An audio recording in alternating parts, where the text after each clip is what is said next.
मेरी अम्मा के सपने। माँ जी ने 2 दिनों से अनाज नहीं खाया। लिक्विड पर कब तक रहेंगी? क्यों? उनकी पसंद का कुछ खिला देते। सब कुछ पूछा, जिद भी किया, पर बच्चे की तरह कर रही हैं। मैं कुछ दिनों के लिए ऑफिस टूर पर था।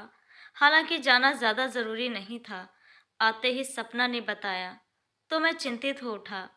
बच्चे अपने कमरे में सो रहे थे। मैंने माँ के कमरे में जाकर देखा। शायद वो भी नींद में थी। सामने जूस का आधा भरा ग्लास रखा था। मन सहसा बचपन में लौट गया। माँ आंखें बंद करती और हाथों में भात के कौर लेकर मुझसे पूछती, कौन खाएगा, कौन खाएगा। मैं झट से उसके हाथों से कौर मुंह में लेता और चहकते हुए कहता, मैं खाऊंगा। नमक तेल के साथ चावल खिलाना हो या सिर्फ माड़ के साथ, इन रूखे सूखे खाने को मुझे खिलाने का माँ का ये तरकीब कामयाब था।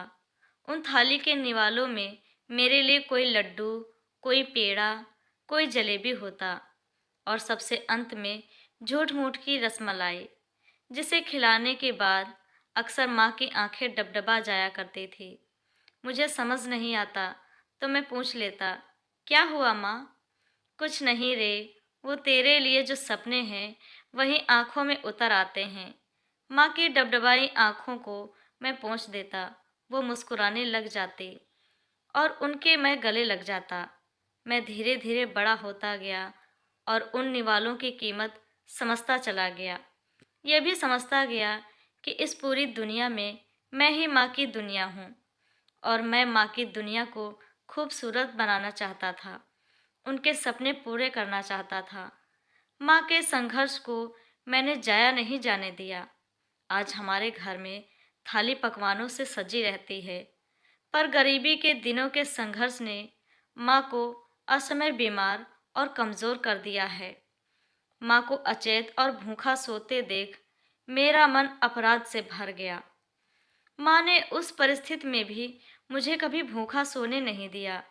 ऐसे पैसे का क्या काम जब माँ ही भूखी रहे। मैं उन्हें इस हाल में देख तेज कदमों से किचन में गया। एक थाली में थोड़ा खाना लिया और माँ, मैंने उन्हें आवाज़ दिया। उन्होंने आंखें खोलकर मुझे देखा और धीरे से उठ बैठी। आ गया तू? कब आया? अभी आया माँ। अच्छा चलो, ये खा लो। उन्होंने खाने से बिल्कुल आरुच दिखाई। अपना मुंह फेर लिया, बिल्कुल एक बच्चे की तरह।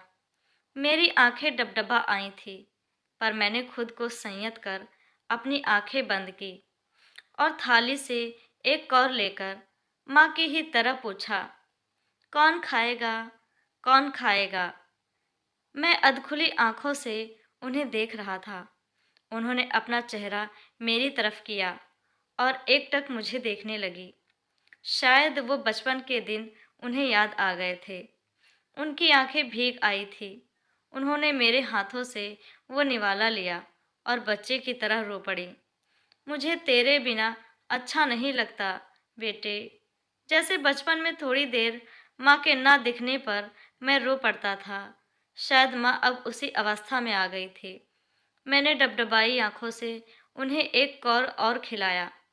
मैं अब एक दिन के लिए भी कहीं नहीं जाऊंगा माँ। बेटे की ऐसी बात सुनकर माँ के दिल को तसल्ली हो गई और वो सो गईं। सुबह जब मैं उठा तो सपना से पूछा कि माँ अभी नहीं उठी क्या? तो उसने जवाब दिया, अभी नहीं। मैं सोचा मैं ही उठा देता हूँ माँ को। मैं माँ के कमरे में गया और आवाज़ लगाई, माँ उठो, सुबह हो गई है। माँ के शरीर में कोई हलचल ना हुई। तो मैं उनके पास गया और हाथ पकड़कर जगाने की कोशिश की, पर मेरी माँ की वो आखिरी नींद थी जो अब कभी भी ना खुलने वाली थी। माँ को देखकर मेरा मन गम के अथाह सागर में डूब गया और खुद को धिक्कारने लगा कि मैं माँ के लिए कुछ ना कर पाया।